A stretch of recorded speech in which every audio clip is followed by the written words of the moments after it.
জানেন আমাদের বাংলার ভূতেরা কত ধরনের বাঙালি খাবার খেতে পছন্দ করেন? আপনি নিজেও এটা উপলব্ধি করেন, কিন্তু সেভাবে গুরুত্ব দেন না বলে বুঝতে পারেন না। তাই তো পেতনি থেকে শুরু করে ব্রহ্মদত্তি, শাকচুন্নি থেকে শুরু করে মামদভূত সকলেই কিন্তু খেতে ভালোবাসেন। সত্যি ভূতেদের খাবার সম্পর্কে আমরা খুব একটা বেশি জানি না, তবে একটা ধারণা করা যেতে পারে যেখান থেকে ভূত কি খেতে ভালোবাসে, বিশেষ করে বাঙালি ভূতদের পছন্দ অপছন্দ সম্পর্কে আপনি বিস্তারিতভাবে জানতে পারবেন। তাহলে চলুন ভূতেদের খাবার দাবার নিয়ে একটুখানি আলোচনা করা যাক।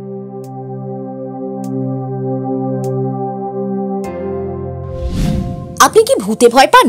ভূত দেখলেই একটা গা ছমছমে ব্যাপার মনে হয়। আরে মশাই, ভূত দেখবেন কোথায়? ভূত তো দেখা যায় না, কিন্তু হ্যাঁ অনুভব করা যায়। কিন্তু এই ভয়, এই যে একটা গা ছমছমে আটকে ওঠা ব্যাপার স্যাপার, এগুলোকে দূরে সরিয়ে রেখে এই ভূত চরিত্রকে নিয়ে কিন্তু অনেক মজাদার ঘটনাও আছে। সেগুলো একবারও ভেবে দেখেছেন? ভূতের কমিক্স রয়েছে যেখানে ভূতেদের খাওয়া দাওয়া নিয়ে বিশেষ আলোচনা হয়। আহা, মানুষ খেতে ভালোবাসেন, মানুষ মরে গেলে ভূত হয়ে যায়, কিন্তু তাই বলে খাওয়া দাওয়ার প্রতি অনুরাগটা কি চলে যাবে? সেটা তো যেতে পারে না, না, এটা একটা আলাদা আবেগ। তাই তো পেতনি থেকে শুরু করে ব্রহ্মদত্তি, শাকচুন্নি থেকে শুরু করে মামদভূত সকলেই কিন্তু খেতে ভালোবাসেন। বিশ্বাস হচ্ছে না? আরে সত্যি বলছি। জানেন আমাদের বাংলার ভূতেরা কত ধরনের বাঙালি খাবার খেতে পছন্দ করেন? আপনি নিজেও এটা উপলব্ধি করেন, কিন্তু সেভাবে গুরুত্ব দেন না বলে বুঝতে পারেন না। মানুষ মরে গেলে ভূত হয়ে যায়, তখন ভূতেদের বাসস্থান কি হয়? এই ধরুন কোনো পরিত্যক্ত বাড়ি, কিংবা ধরুন কোনো গাছের মগডাল, এবং সেখান থেকে ডাকি সুরে তারা যেভাবে ডাকে তাতে ভিড়মি খাওয়ার জোগাড়। ওরে দিয়ে যারে, এই ধরনের কথা যদি শুনতে হয় তাহলে অবশ্যই তো পিলে চমকে উঠবে। কিন্তু এমন ঘটনা দেখা গেছে, মানে লোক মুখে শোনা গেছে, কেউ মাছ নিয়ে ফিরছেন, অমনি একটা বড় বট গাছ থেকে কে যেন হাত বাড়িয়ে মাছটা ছিনিয়ে নিল, চোখের সামনে ভ্যানিশ। কি বলবেন? কতটা বিশ্বাস করবেন, কতটা বিশ্বাস করবেন না সেটা আপনাদের ব্যাপার, কারণ আমরা কুসংস্কারকে প্রশ্রয় দিই না। কিন্তু বুঝতে হবে ভূতেদের নিয়েও কিন্তু, তাদের জগৎ নিয়েও কিন্তু আলোচনা হয়। এই সবটাই হয় কিন্তু বাঙালির কল্পনায়। মানুষের মতো ভূতও তো দৈনিক কাজকর্ম করে না? ভেবে দেখুন না, যদি সকাল থেকে রাত পর্যন্ত মানুষের জীবনে এত কাণ্ড ঘটে, চট করে মরে যাওয়ার পর পট করে সেই সবকিছু ভুলে যাওয়া সম্ভব নাকি? হতেই পারে না। ভূত বলে কি তার দায়িত্ব জ্ঞান নেই? এবার আসা যাক যে মূল প্রসঙ্গটা শুরু হয়েছিল সেই খাবার কথা নিয়ে।